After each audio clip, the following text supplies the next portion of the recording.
Bismillahirrahmanirrahim. Alhamdulillah wassalatu wassalamu ala sayyidina Rasulillah Muhammad ibn Abdullah wa ala alihi wa sahbihi wa man walah. Amma ba'd. Pemirsa sekalian di mana saja Anda berada, alhamdulillah malam hari ini kita masih diberikan oleh Allah Subhanahu wa taala kesempatan, kenikmatan, nikmat sehat, nikmat iman, nikmat taufik sehingga kita masih bisa menjalankan ibadah puasa di siang-siang Ramadan dan mengisi malam-malamnya dengan berbagai macam ketaatan seperti sholat tarawih, tadarus Al-Quran dan lain-lainnya. Mudah-mudahan insyaallah pada 10 hari pertama sejak tanggal 1 hingga tanggal 10 yang telah kita lewati, kita termasuk orang-orang yang mendapatkan rahmat oleh Allah dari Allah Subhanahu wa taala, sehingga 10 hari yang kedua yaitu mulai tanggal 11 sampai dengan tanggal 20 nanti kita layak mendapatkan atau menjadi orang-orang yang terampuni dosanya, sehingga nanti di akhir kita menjadi orang-orang yang terselamatkan dari api neraka. Pemirsa yang berbahagia, sebagaimana biasa kajian kita tahun ini saya sengaja memilihkan pesan-pesan kehidupan, ya, pesan-pesan pendek Nabi Muhammad SAW tentang kehidupan, yang mana jika kita hidupkan sunnah-sunnah itu dan kita praktekkan dalam kehidupan kita, maka akan menjadikan kehidupan kita menjadi indah dan bermakna. Malam hari ini saya akan membawakan sebuah hadis yang diriwayatkan oleh Abu Hurairah radhiyallahu taala anhu, dan ini hadis riwayat daripada Imam Bukhari. Disampaikan bahwasanya Abu Hurairah meriwayatkan, beliau mengatakan, qal inna rajulan qala lin nabi sallallahu alaihi wasallam ausini. Seseorang datang sama Nabi Muhammad sallallahu alaihi wasallam, menghadap kepada Nabi dan mengatakan, ya Rasulullah, wasiatkan sesuatu kepada aku, ya. Wasiatkan sesuatu kepada aku ya Rasulullah, ya. Sahabat-sahabat itu hadirin, mereka selalu waspada dan hati-hati. Mereka sangat takut jangan-jangan apa yang mereka lakukan itu salah, sehingga mereka seringkali memanfaatkan ketika berjumpa dengan Nabi untuk meminta wasiat, pesan-pesan yang mereka bisa terapkan di dalam kehidupannya. Ausini, wasiatkan kepadaku ya Rasulullah, nasihatkan kepadaku sesuatu ya Rasulullah. Rasulullah SAW menyampaikan sebuah pesan singkat sekali, tapi pesan ini hadirin, kalau kita pahami betul dan kita praktekkan di dalam kehidupan kita, akan menjadikan kehidupan ini menjadi indah, ya. Pesan Nabi SAW, la taghdab, jangan marah. Jangan marah. Tanya lagi ini orang, apalagi ya Rasulullah selain jangan marah? La taghdab, jangan marah. Tanya lagi yang ketiga, setelah itu apalagi ya Rasul? La taghdab, jangan marah. Diulang ini pesan 3 kali, menandakan bahwa Rasulullah SAW mau memberikan kesan kepada orang ini bahwa marah itu adalah sumber petaka. Marah itu membuat sesuatu yang mudah jadi sulit. Sesuatu yang sepele menjadi besar. Sesuatu yang tidak penting bisa menjadi seperti penting karena harus memicu sebuah kemarahan. Dalam pesan ini Rasulullah memberikan pesan seakan Rasul mengatakan kita itu harus bisa mengontrol emosi. Baik emosi ketika senang maupun emosi ketika kita tidak senang, sehingga tidak menimbulkan marah, karena kemarahan ini bisa menimbulkan masalah baru. Tidak ada masalah yang terselesaikan dengan marah. Karena ini pesan diulang 3 kali oleh Nabi Muhammad SAW. Lalu si perawi atau si penanya tadi, ya, beliau mengatakan fafakkart, saya berpikir. Begitu pentingnya pesan ini, la taghdab. Kenapa harus la taghdab? Ya.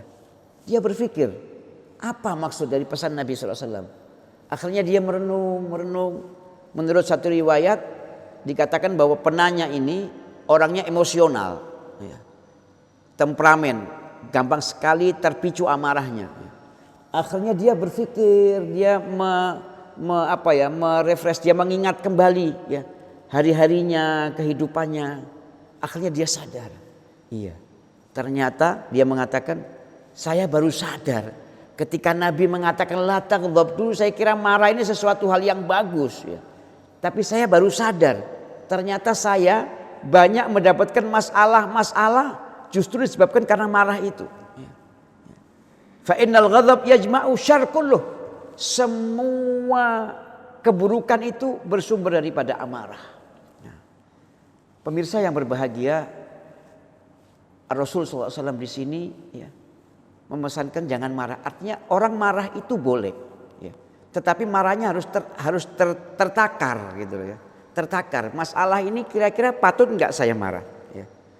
Kalau saya harus marah, seberapa kira-kira kadar marah itu? Dan kapan atau di mana saya harus menyampaikan amarah ini? Ya. Jadi harus tertakar gitu loh ya. Tidak semua itu harus diselesaikan dengan amarah ya. Dan marah itu tidak selalu berbentuk bentakan atau sikap fisik. Tidak harus seperti itu marah itu. Ya. Kita Rasulullah SAW itu para sahabat-sahabat itu tahu kalau Rasulullah tidak senang dengan sesuatu atau dia marah itu dengan sikapnya Nabi. Ya. Di riwayat dikatakan bahwa Nabi itu kalau marah beliau suka mengerutkan keningnya. Nah, sahabat tahu bahwa Rasul lagi marah atau ada sesuatu yang beliau tidak suka. Nah, marah itu bisa dengan begitu ya. Ya. Kepada siapapun ya. Kata Rasulullah SAW dalam hadis yang lain, beliau pernah mengatakan seorang yang tegas itu bukanlah orang yang bisa marah, tetapi orang yang bisa mengendalikan amarahnya ketika dia bisa marah. Bagaimana ini bisa marah? Misalnya seorang ayah kepada anak, marah itu kan wajar. Ya. Atau seorang guru kepada murid, marah itu wajar. Tetapi dia bisa mengontrol emosinya marah itu. Ya. Jadi bukan tidak marah ya, marah tapi terkontrol emosinya itu. Ya. Dia bisa menahan. Karena kadang-kadang pemirsa sesuatu itu kadang-kadang ketika pertama kali kita mendapatkan benturan itu kan kadang-kadang emosi itu meluap. Nah, ketika meluap ini kalau kita wujudkan dalam bentuk kata-kata atau sikap pasti berlebihan. Ya. Marahnya bisa berlebihan, bisa berbentuk caci, bisa berbentuk maki, atau bisa berbentuk kalau fisik itu pukulan. Ya.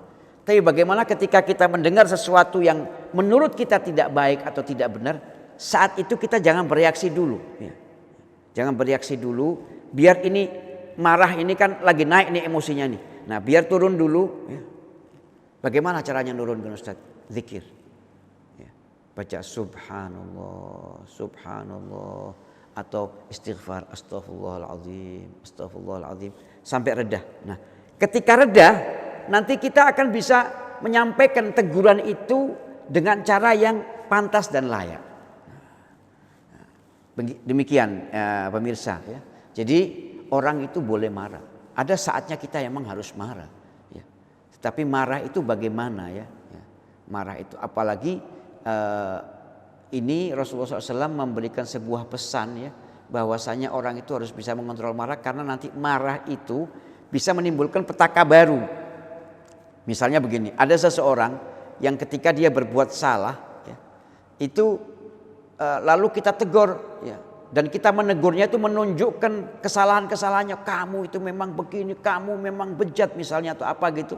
Nah ini bisa menimbulkan ketersinggungan ini bisa menjadikan orang ini semakin parah atau semakin jauh meninggalkan kebenaran, meninggalkan syariat, karena kita sudah menyinggung perasaannya, melukai hatinya ya, sebelum kita menyampaikan nasihat itu. Makanya saya tutup pertemuan kita malam hari ini dengan sebuah kisah kejadian di zaman Nabi Muhammad SAW. Ada seorang anak muda datang kepada Nabi SAW. Dia bilang, ya Rasulullah, saya ini sudah Islam. Semua syariatnya oke, kalau bahasa kita itu ya, semua bisa saya jalankan. Cuma ada satu ya Rasulullah yang saya nggak mampu. Saya nggak mampu ninggalin zina. Karena saya sudah sejak saya balik itu sudah hari-hari pekerjaan saya berzina itu. Bisa enggak ya Rasul berikan dispensasi untuk saya? Semua saya jalankan, asal jangan ini satu. Ketika mendengar ini sahabat-sahabat memerah mukanya. Ini orang kok kurang ajar betul. Berani-beraninya ngomong seperti ini kepada Rasul. Ketika Rasulullah melihat sahabat-sahabatnya mulai memerah marah, Rasulullah menenangkan mereka. dengan mengkode begini, tenang. Akhirnya Rasulullah SAW memanggil orang ini, ya, mari nak, datang kemari. Karena dipanggil sama Rasul, sahabat membuka jalan dan ini anak muda datang sampai ke hadapan Rasul, duduk berhadap-hadapan dengan Nabi Muhammad SAW. Nah, ketika sudah berhadap-hadapan, pertama yang Rasulullah suguhkan kepada si orang yang asi ini, itu senyum. Sehingga si anak muda ini tidak melihat kebencian dari wajah Nabi. Sehingga rasa takutnya itu hilang seketika. Dia duduk, nak, kata Nabi, kau sudah berkeluarga? Sudah ya Rasul, aku punya seorang istri, aku juga punya anak, putri. Anakmu? Iya putri ya Rasulullah. Ibumu masih ada? Masih ada. Bagaimana kira-kira perasaanmu jika ada seseorang menzinahi ibumu? Ya saya tidak ridho ya Rasul, kan itu ibu saya, kehormatan saya. Lalu bagaimana kalau ada seseorang yang berselingkuh dengan istrimu? Saya penggal kepalanya ya Rasul. Dia bawa pedangnya, saya penggal kepalanya kalau ada yang berani nyentuh istri saya. Lalu bagaimana kira-kira kalau anakmu berselingkuh atau dizinai orang? Dia berhubungan lalu dia melakukan hubungan gelap lalu dia berzina. Kira-kira hatimu bagaimana? Saya pun tidak bisa menerima hal itu ya Rasulullah. Lalu Rasulullah SAW mengatakan, wahai anak muda, kalau kau aku izinkan berzina, kau akan menzinai seorang wanita yang wanita itu bisa jadi dia ibu seseorang atau istri atau suami seseorang atau istri seseorang atau dia anak seseorang yang tentunya anaknya, suaminya, ya, bapaknya tidak terima perempuan itu kau zinai.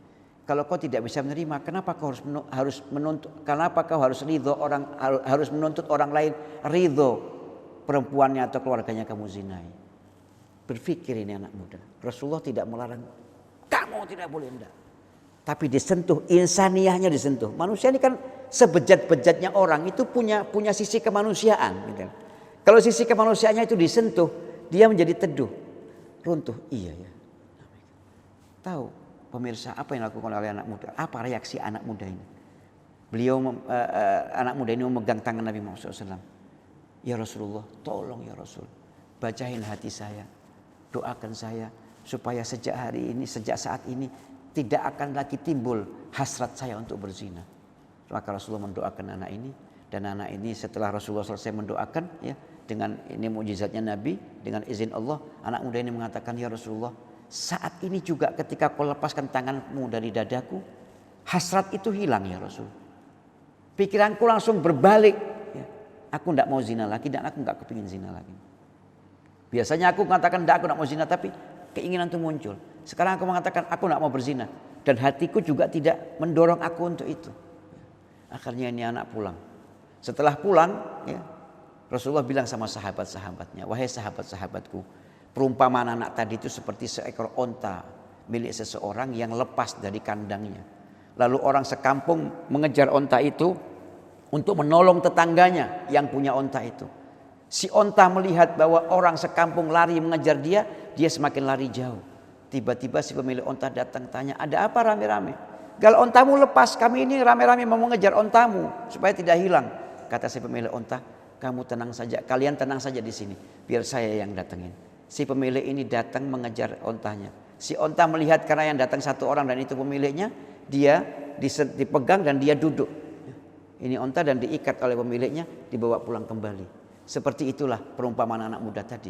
Kalau kalian tadi marah, maka dia akan menjadi perbuatan maksiatnya. Ya. Tapi karena kita sentuh, ya, aku ini sebagai nabi, jadi dia milikku, umatku. Ya. Aku sentuh perasaannya, aku sentuh insaniannya, sehingga dia bertaubat kepada Nabi. Demikian hadirin kesimpulan dari apa yang kita sampaikan malam hari ini, yang kita kaji malam ini, bahwa marah adalah sumber malapetaka dan senyum dan budi itu adalah sumber segala kebaikan. Semoga kita bisa mengambil manfaat dari kajian kita malam hari ini. Mohon maaf atas segala kekurangan. Wal afu minkum wassalamu alaikum warahmatullahi wabarakatuh.